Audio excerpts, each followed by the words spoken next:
Good day, folks. This is Judy at Green Pastures Farm. It's me and Smoky Judy coming to you today on a beautiful April day. I'm sorry, May. My gosh, where did April go? Anyway, I wanted to show you a little bit of a land reclamation that we're using today. Oh, Smoky, you are a ham. He's always got to be, now he wants his belly rubbed. Oh, if y'all look at his face, he looks like a bear. He's got that black face and those white teeth. Yeah, he's a ham puppy though. Yes, I know. We love him. Oh gosh, Smokey, you're taking the spotlight away.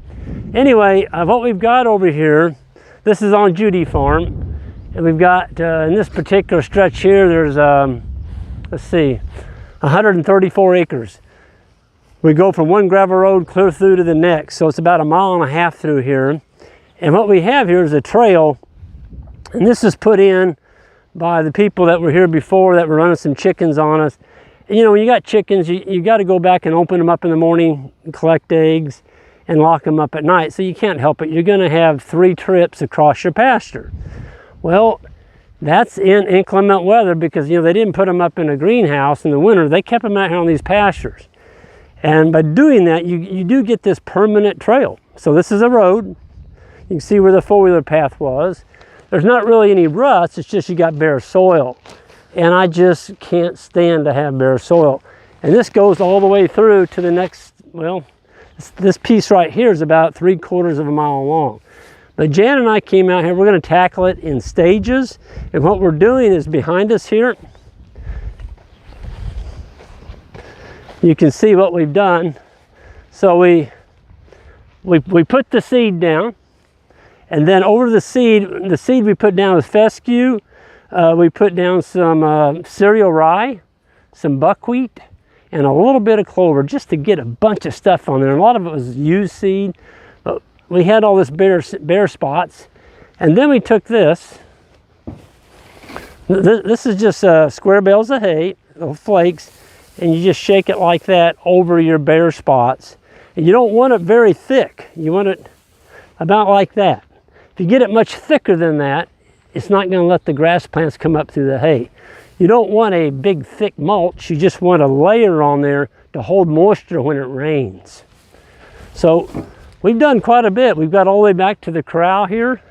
We're really supposed to get a rain tomorrow, so we're anxiously waiting to get a rain on it. And the cattle are going to be here in 3 days. And so they're going to trample all this stuff on the ground. They're probably not going to bother the hay too much because, well, let's just see what they got to eat out here. First of all, right off the bat, here's bird's foot trefoil.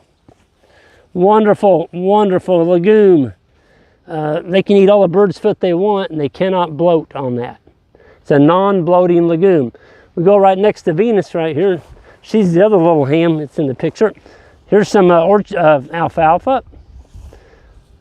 Red clover, there's orchard grass, there's fescue, there's a lot of this grass behind us.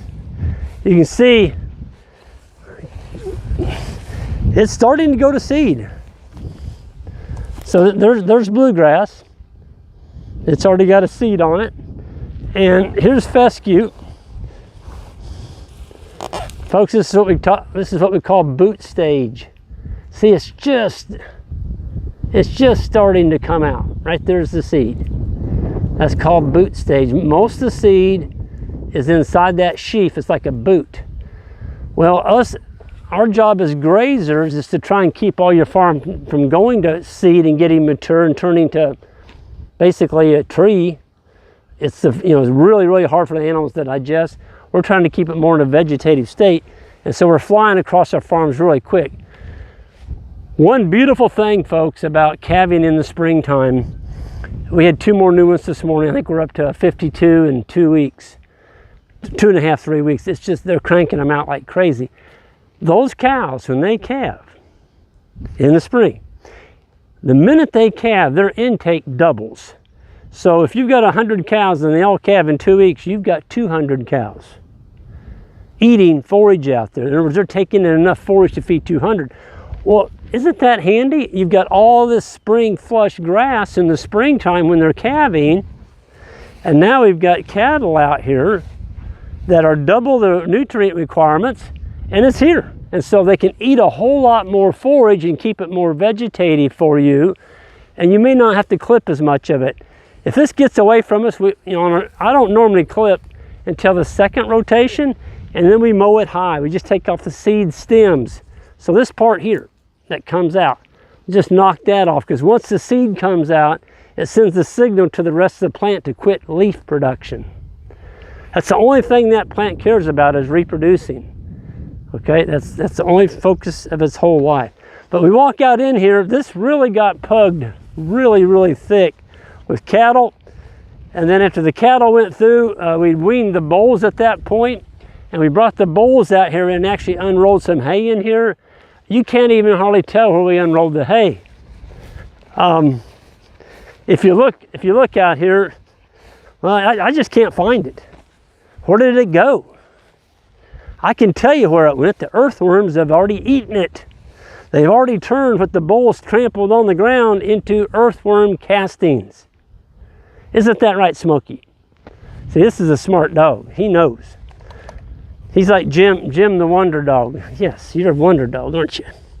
Yep. But look at the diversity out here. We've got red clover that we haven't sowed in 14 years. Okay, that's red clover. We've got orchard grass coming up in the red clover. We've got the littler, smaller, wild white clover in here. Which one's that? This real small one down in here. These are white clover plants coming up. And before long, we're going to have the Lespedeza, the good one, the Korean Lespedeza. And where's that other plant? I can't find it now. Well, there was some birds. We showed you some birds foot up there. But if you look across here, folks, there's, I don't know, there's probably 18 acres just right here that we're looking at. This will be 2 moves. We'll give them 9 acres in the morning, 9 acres at night. Because we got 134 acres in front of them. We got to get across this.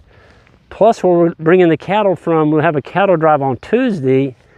We need to be back there in about 25 to 30 days. So, could I use more cattle right now? Absolutely.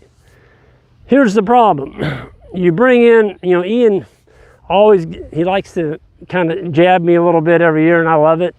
He's like, Greg, you could use 700 cows right now. And I'm like, but Ian, I don't need those 700 July 1st. And he said, ship them, get rid of them. I don't want to be bringing in that many strange cows into my herd and then having the cattle owner have to come and haul out 350 head. I don't want to do that. So what we're doing is just trying to keep it vegetative with what we have. And if we don't get over it all, it's just going to be thicker. It is going to be a little bit more rank. But folks, when they come back here in July and August, anything that they haven't grazed and it's gotten old, you've got all these cloven hooves stomping that into the ground on that second or third grazing pass. There's your litter bank. You've got to have a litter bank. And I don't know if we can even find any in here. The worms have taken it all pretty much. Yeah, our litter bank's gone. And so we really need to replenish that. And we'll replenish it probably in July. We're going to have a nice layer of litter out here with the plants that they didn't graze in the second rotation. This is going to be our first rotation right here on Judy Farm. So we won't be back here until probably about June 7th for the second rotation. But look at the forage out here.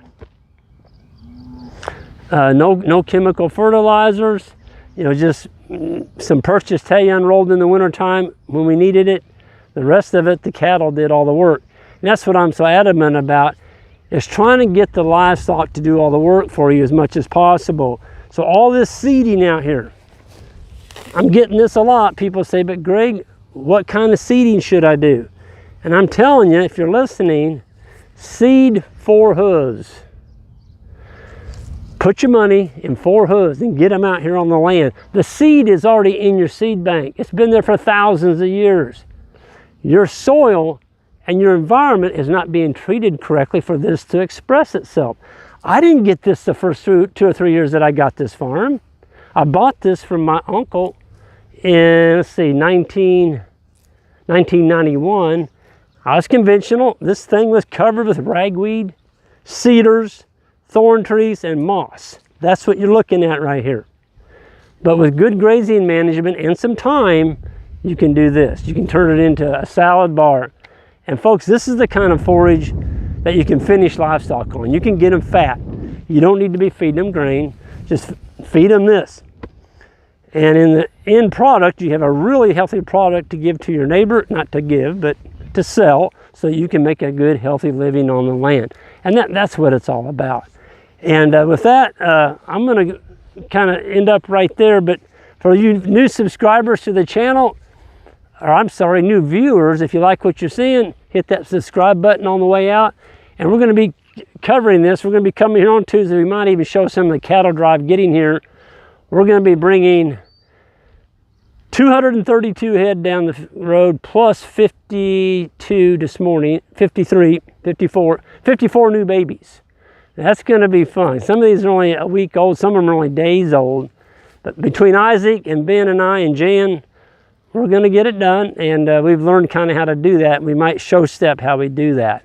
But it's going to be fun. And every day on the farm is different, folks. It's a great life out here. And hope to see some of y'all at our grazing school this fall. We're going to be having that in September. Check out our website for the dates and how to sign up. And it's going to be a good one. Hope to see y'all there. Take care.